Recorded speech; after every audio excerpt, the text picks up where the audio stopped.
നമസ്കാരം. Russian president Vladimir പുടിന് രാഷ്ട്രപതി ഭവനിൽ നൽകിയ വിരുന്നു സൽക്കാരത്തിൽ ശശി തരൂർ MP പങ്കെടുത്തതാണ് ഇപ്പോൾ ചൂടുള്ള കോൺഗ്രസിലെ ചർച്ചാ വിഷയം. രാഹുൽ ഗാന്ധിയെയോ കോൺഗ്രസ് അധ്യക്ഷൻ മല്ലികാർജുൻ ഖാർഗെയോ ഈ ചടങ്ങിലേക്ക് ക്ഷണിച്ചില്ല. പകരം കോൺഗ്രസ് നിരയിൽ നിന്ന് ക്ഷണിച്ചത് ശശി തരൂരിനെ. ശശി തരൂരിനോട് ഇതിൽ പങ്കെടുക്കരുത് എന്ന് കോൺഗ്രസ് പാർട്ടി ആവശ്യപ്പെട്ടു. എന്നാൽ കോൺഗ്രസിന്റെ ഈ തിട്ടൂരത്തിനെ മറികടന്നുകൊണ്ട് ഈ ചടങ്ങിൽ പങ്കെടുക്കുകയും വ്ളാഡിമിർ പുടിന്റെ പ്രത്യേക ശ്രദ്ധ നേടുകയും ചെയ്തു ശശി തരൂർ. ശശി തരൂരിനെ വ്ളാഡിമിർ പുടിൻ ഹസ്തദാനം ചെയ്ത് കുശലാന്വേഷണം നടത്തുകയും ചെയ്തു. ഇതോടുകൂടി ഹാലിളകിയത് കോൺഗ്രസിലെ തലതൊട്ടപ്പന്മാർക്കാണ്. പിന്നാലെ ശശി തരൂരിനെതിരെ വലിയ വിമർശനവുമായി കോൺഗ്രസിന്റെ വക്താക്കൾ രംഗത്തെത്തി.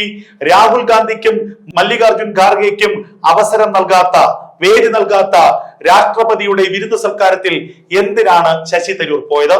ഈ ചോദ്യമാണ് ഉന്നയിക്കുന്നത്. പക്ഷെ ഈ ചോദ്യം ഉന്നയിക്കുന്ന പൊട്ടന്മാർ മനസ്സിലാക്കേണ്ടത്, എന്തിനു വേണ്ടിയാണ് ഈ രാഹുൽ ഗാന്ധി ആ ചടങ്ങിലേക്ക് ക്ഷണിക്കുന്നത്? അവിടെ ചെന്ന് വല്ല മണ്ടത്തനങ്ങളും എഴുന്നള്ളിക്കാനാണോ? അതോ ഇനി ആ ചടങ്ങിൽ ചെന്ന് ഇന്ത്യക്കെതിരെ എന്തെങ്കിലും പറയാനാണോ? ഇന്ത്യക്കെതിരെ, ഇന്ത്യയുടെ പ്രധാനമന്ത്രിക്കെതിരെ ഒക്കെ എന്തെങ്കിലും അപഖ്യാതി പറയാനാണോ അവിടെ ക്ഷണിക്കേണ്ടത്? എവിടെ പോയി ഒരു പരിപാടി അവതരിപ്പിച്ചാലും അതെല്ലാം കുളമാക്കുന്ന ഒരു വ്യക്തിയാണ് രാഹുൽ ഗാന്ധി എന്ന് നമുക്കറിയാം. ഇന്ത്യക്ക് പുറത്തുപോയി ഇന്ത്യക്കെതിരെ സംസാരിക്കുക, വിദേശ രാജ്യങ്ങളിൽ പോയി ഇന്ത്യയുടെ പ്രധാനമന്ത്രിയെ അപകീർത്തിപ്പെടുത്തി സംസാരിക്കുക, ഇന്ത്യയുടെ സമ്പദ്ഘടനയെ കുറിച്ച് മോശമായി പരാമർശിക്കുക, ഇന്ത്യയുടെ സൈന്യത്തെ കുറിച്ച് മോശമായി പരാമർശിക്കുക. സത്യം പറഞ്ഞാൽ ഒരു ഡീപ് സ്റ്റേറ്റിന് വേണ്ടിയുള്ള ഒരു വിടുപണിയാണ് രാഹുൽ ഗാന്ധി ചെയ്യുന്നത് എന്നുള്ളത് ഏറെക്കുറെ നമുക്കൊക്കെ മനസ്സിലാകും. അരിയാഹാരം കഴിക്കുന്നവർക്ക് മനസ്സിലാകും. അങ്ങനെ ഒരു സാഹചര്യത്തിൽ എന്തിനാണ് രാഹുൽ ഗാന്ധിയെ ക്ഷണിക്കുന്നത് എന്ന ചോദ്യമാണ് സോഷ്യൽ മീഡിയയിൽ വ്യാപകമായി ഉയരുന്നത്. മല്ലികാർജുൻ ഖാർഗെയെ എന്തിന് ക്ഷണിക്കണം? ക്ഷണിച്ചതുകൊണ്ട് എന്താണ് പ്രയോജനം? ശശി തരൂർ ദിവസങ്ങൾക്ക് മുമ്പ് പറഞ്ഞ ഒരു പ്രധാനപ്പെട്ട സ്റ്റേറ്റ്മെന്റ് ഉണ്ട്. ഒരു രാജ്യത്ത് 2-3 രാഷ്ട്രീയ പാർട്ടികൾ തമ്മിൽ മത്സരിച്ച് തെരഞ്ഞെടുപ്പ് നടക്കുന്നു. ആ തെരഞ്ഞെടുപ്പിൽ ഒരു പാർട്ടി വിജയിക്കുന്നു. ആ പാർട്ടി വിജയിച്ചു കഴിഞ്ഞാൽ അതോടുകൂടി ഇവർ തമ്മിലുള്ള മത്സരം അവസാനിച്ചു. പിന്നീട് ആ രാജ്യത്തിന്റെ, ആ രാഷ്ട്രത്തിന്റെ വളർച്ചയ്ക്ക് വേണ്ടി ഒന്നിച്ചുള്ള ഒരു പ്രയത്നമാണ്, ഒന്നിച്ചുള്ള ഒരു മുന്നേറ്റമാണ് വേണ്ടത്. അതായിരിക്കണം ജനാധിപത്യത്തിന്റെ അന്തസ്.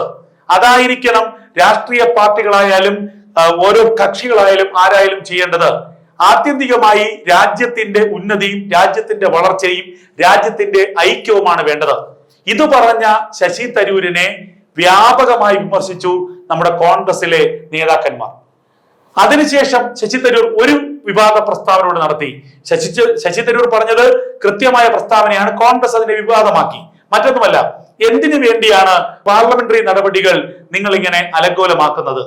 രാജ്യത്തിന്റെ ജനാധിപത്യ സംവിധാനത്തിന്റെ ഏറ്റവും അടിസ്ഥാനമായ കാര്യങ്ങൾ തീരുമാനിക്കേണ്ട ഇടമാണ്. ജനാധിപത്യത്തിന്റെ ശ്രീകോവിലാണ്. അവിടെ നടപടിക്രമങ്ങൾ നടന്നാൽ മാത്രമേ രാജ്യത്തിന്റെ പുരോഗതി ഉണ്ടാകൂ, വികസനം ഉണ്ടാകൂ, ജനങ്ങൾക്ക് അർഹമായിട്ടുള്ള അവകാശങ്ങൾ ലഭിക്കുകയുള്ളൂ.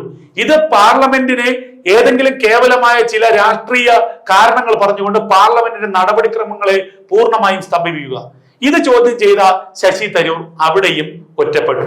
അവിടെയും ശശി തരൂരിനെതിരെ വലിയ വിമർശനം ഉന്നയിച്ചു ഈ ചേട്ടന്മാർ. എന്തായാലും ഒരു കാര്യം വ്യക്തമാണ്, ശശി തരൂർ കോൺഗ്രസ് പാളയത്തിൽ നിന്ന് പുറത്തു കിടക്കാൻ ഉറപ്പിച്ചു കഴിഞ്ഞിരിക്കുന്നു. ശശി തരൂർ BJP-യിലേക്ക് എന്ന് കഴിഞ്ഞ ദിവസങ്ങളിൽ നമ്മൾ ഒരു വാർത്ത ചെയ്തിരുന്നു. ഏറെക്കുറെ അത് ശരിയാകുന്നത് ഉടനുണ്ടാകും. 2026 വർഷത്തിന്റെ തുടക്കത്തിൽ തന്നെ ശശി തരൂർ കോൺഗ്രസ് വിടും, BJP-യിലേക്ക് എത്താനുള്ള സാധ്യതയുണ്ട്. ശശി തരൂരിന് അർഹമായ ഒരു പ്രാതിനിധ്യം നൽകി BJP ശശി തരൂരിനെ സ്വീകരിക്കും. അദ്ദേഹത്തിന്റെ ഈ രാജ്യാന്തര ബന്ധവും അദ്ദേഹത്തിന്റെ ഈ കഴിവും BJP അംഗീകരിക്കുമെന്ന കാര്യത്തിൽ ഒരു തർക്കവുമില്ല.